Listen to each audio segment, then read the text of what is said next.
It's not winners across the board, right? Yeah, definitely. So Cabinet approved the new FAME 3 or new name is PM E-Drive scheme, roughly outlay of about 10,900 odd crores. But there are within these segments, and we had highlighted that yesterday as well, that there would be some segmental winners and losers. And let's start with the losers first, because it's the passenger vehicle segment in the electric vehicle powertrain segment specifically that's going to be the losers. So Tata Motors, Mahindra and Mahindra, as well as Maruti Suzuki. There's in the previous FAME 2 scheme, there were around 55,000 electric vehicles that would be eligible for these subsidies, but now in the new scheme there's no such provision, so you won't be incentivized or given any discounts for your new purchase of an electric car.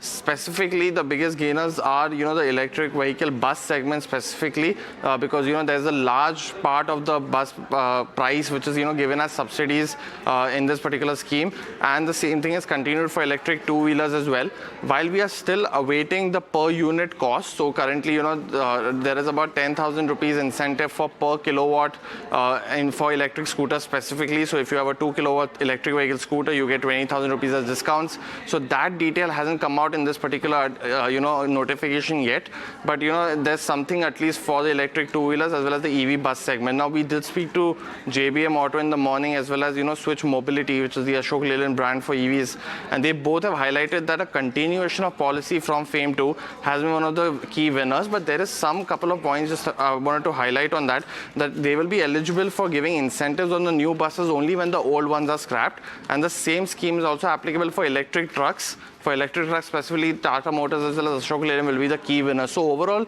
passenger vehicles or the car makers are the biggest losers in this particular scheme, while e-buses as well as electric two-wheeler makers are the biggest gainers. Back to you.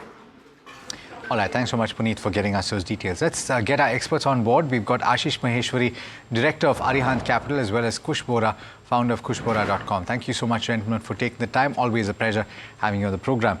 Let's start talking about what you make of the latest development. Some details still awaited, Ashish, as Puneet was pointing out. But you've seen some of the moves in trade today, and that seems to be indicative of the winners and losers. Would you buy any of these stocks based on this development, though? Yes, I think this is something like a positive development for this industry per se. Like your analyst was rightly pointed out, except the passenger vehicle, I think government impetus is more towards the users of masses, wherever EV is more used as a mode of transportation for masses, that is two-wheeler, three-wheeler and buses, not the passenger cars. Anyway, those who are buying passenger cars don't bother too much about some small subsidies, what they gain if they buy any EV vehicle. So, in my view, companies like Bajaj Auto, Ola Electric, Exicom, which make EV chargers, JVM Auto, they will be one of the major beneficiary. And like you rightly pointed out, Mahindra and Mahindra, Maruti, etc., will be slightly on the losing side.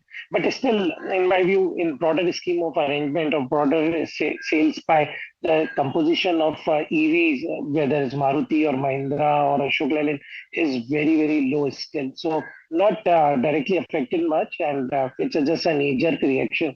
But overall sector looks promising in my view. All right.